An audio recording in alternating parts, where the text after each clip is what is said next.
হাজারো রান্না করো না কেন, এই একটা আইটেম থাকলে আর কিচ্ছুর দরকার পড়ে না। তো বন্ধুরা, তোমাদের কথায় এই দেখো ঝিঙে নিয়ে বসে পড়েছি। আর ঝিঙে পোস্ত করব, আর ঝিঙে না জলা তরকারি, তাই শুধু শুধু যদি ঝিঙে পোস্ত করি তাহলে ঝিঙে খুঁজেই পাওয়া যাবে না। তাই এর সঙ্গে দুটো আলু যোগ করলাম। আর এইদিকে এই যে দেখতে পাচ্ছ কচু শাক, এগুলো ইলিশ মাছের মাথা দিয়ে ঘন্ট করব।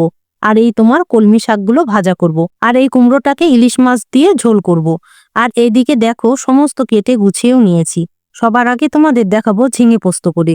তার জন্য এই দেখো কাঁচা লঙ্কা আর এই যে পোস্ত দেখতে পাচ্ছ, এগুলো ভালো করে একসঙ্গে বেটে নেব। এরপরে কড়াইতে তোমার দিয়ে দিলাম আলুগুলো লাল লাল করে ভেজে এর মধ্যে ঝিঙে আর টমেটোও দিয়ে দিলাম। এবার এগুলো একটু নাড়াচাড়া করে ভেজে নিয়ে ঝিঙে আর আলুগুলোকে একটু সাইড করে রেখে তেলের মধ্যে পাঁচফোড়ন দিয়ে নাড়াচাড়া করে নিয়ে তার মধ্যে পরিমাণ মতো লবণ আর হলুদ দিয়ে তার মধ্যে তোমার লঙ্কা পোস্ত বাটা দিয়ে সামান্য জল দিয়ে ভালো করে একটু কষিয়ে নিতে হবে।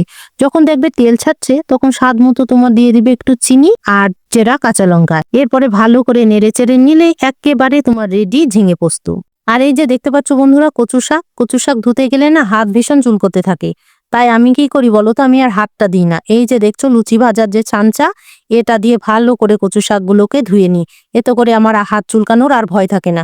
গলা যদি নাও ধরে, হাত কিন্তু কচু ঘেঁচুতে চুলকাতেই থাকে। তো তাই এইভাবে যদি কচু শাকগুলো এই ছাঁচার সাহায্যে ধুয়ে নাও, হাত চুলকানোর কোনো ভয় থাকে না। তো যাই হোক বন্ধুরা, এত কিছু রান্না করা দেখালে তোমাদের আর ধৈর্য থাকবে না। তাই একেবারে রান্না করে আমরা খেতে বসে গেছি।